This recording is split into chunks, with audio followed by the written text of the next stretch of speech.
বাড়ি থেকে 500 মিটার দূরে আমগাছ থেকে উচ্চ মাধ্যমিক পরীক্ষার্থীর ঝুলন্ত মৃতদেহ উদ্ধার গৃহে চাঞ্চল্য। মানসিক অবসাদে আত্মঘাতী বলে অনুমান পরিবারের। গঙ্গারামপুর থানার শিববাড়ি এলাকার ঘটনার পর পুলিশ যুবকের মৃতদেহ উদ্ধার করে পুরো বিষয় খতিয়ে দেখছে। পুলিশ জানিয়েছে মৃত যুবকের নাম বেঞ্জামিন হেমব্রম, বয়স 20, বাড়ি গঙ্গারামপুর পৌরসভার 15 নম্বর ওয়ার্ডের শিববাড়ি এলাকায়। সে এবারে সেন্ট জোসেফ উচ্চ বিদ্যালয় থেকে উচ্চ মাধ্যমিক পরীক্ষা দেয়। স্থানীয় সূত্রের খবর, সোমবার রাতে মোবাইলে কথা বলতে বলতে বাড়ি থেকে বের হয় ওই যুবক। তারপর আর বাড়ি ফেরেনি সে। মঙ্গলবার সকালে বাড়ি থেকে 500 মিটার দূরে যুবকের ঝুলন্ত মৃতদেহ দেখতে পায় স্থানীয়রা, যার জেরে ব্যাপক চাঞ্চল্যের সৃষ্টি হয় এলাকায়। ঘটনার পর পুলিশ পৌঁছে যুবকের দেহ উদ্ধার করে নিয়ে আসে গঙ্গারামপুর সুপার স্পেশালিটি হাসপাতালে। সেখানে কর্তব্যরত চিকিৎসক মৃত বলে ঘোষণা করে যুবককে। পুলিশ মৃতদেহ ময়নাতদন্তের জন্য সদর হাসপাতালে পাঠিয়ে পুরো ঘটনার তদন্ত করছে। কেন সিদ্ধান্ত নিল, কি জানতে পারলেন? মানসিক অবসাদ।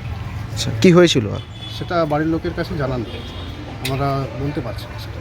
আচ্ছা, আপনারা সকালে কি দেখলেন? আপনারা সকালে আমি যেটা দেখেছি শুনলাম, আমি তো একটা স্কুলে কাজ করি, তো আমি ফোনের মাধ্যমে জানলাম যে এরকম তোমার পরিবারের লোক সে ফাঁসি দিয়েছে।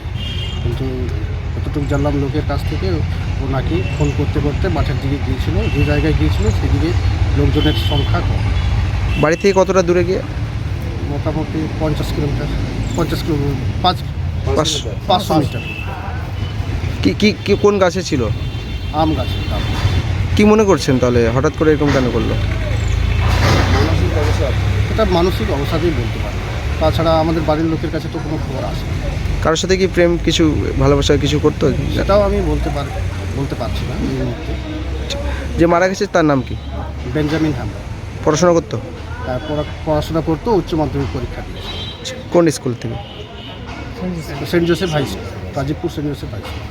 ঠিক আছে দাদা, আপনার নামটা একটু। আমার নাম জনি মার্ডি। ব্যুরো রিপোর্ট, উত্তর বাংলা সংবাদ।